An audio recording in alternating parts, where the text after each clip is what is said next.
Now, Cape Town police arrested 2 human settlements officials and 2 members of the community last week. They are accused of deceiving more than 10 people into a scheme to sell serviced sites. In return, they allegedly pocketed 900,000 rands. Newzroom Afrika's Nasiphi Same takes a look.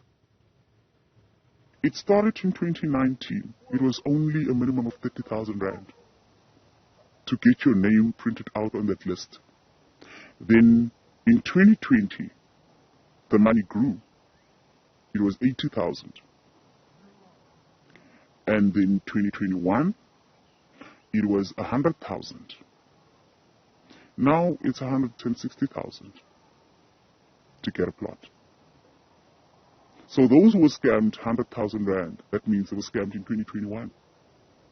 Because currently it's 160 rand. Community leaders say last week's arrests are only the tip of the iceberg. They believe that corruption in the City of Cape Town Housing Department has been festering for years, adding that the extent of the rot is far more extensive and the number of victims far greater. I can tell you more than 70% of the people staying there who have houses there, they got in through corruption. If I were to describe the people that were arrested in Seafood Platter, I would say you've got a snook and a hake and 2 small sharks. There are bigger sharks. A bulk of them is from municipality and provincial, and national too. But national, you will find that it is only about 3 officers that are involved. Politicians are accused of misusing housing developments for political gains. There is no hope.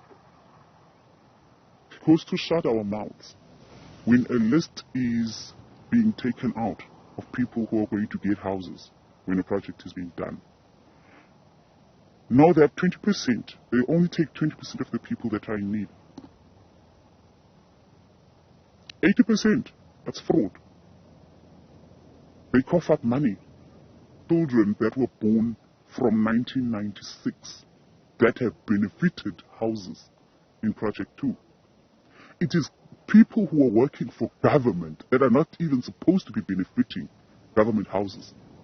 We're in this trouble because councillors are involved. Political parties are involved.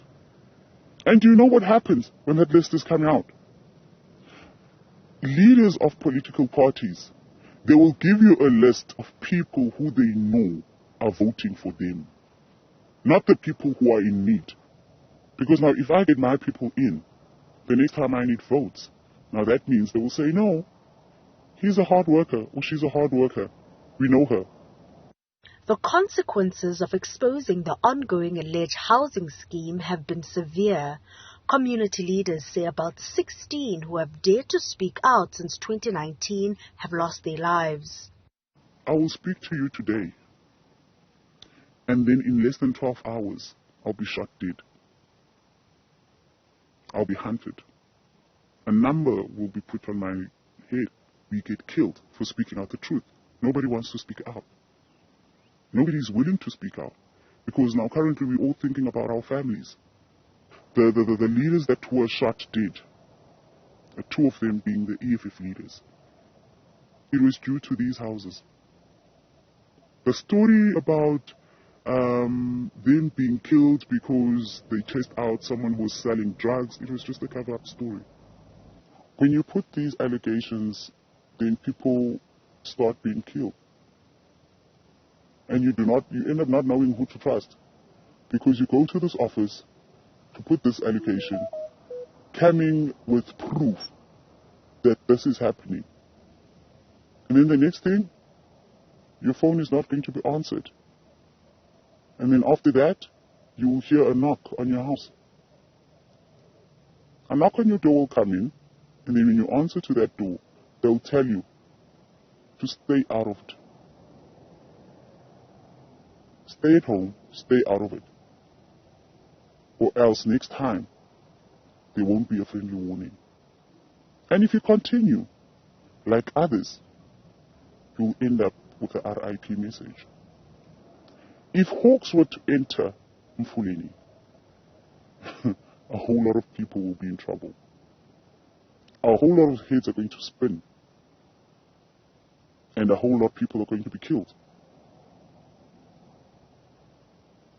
Because that Kuils River municipality,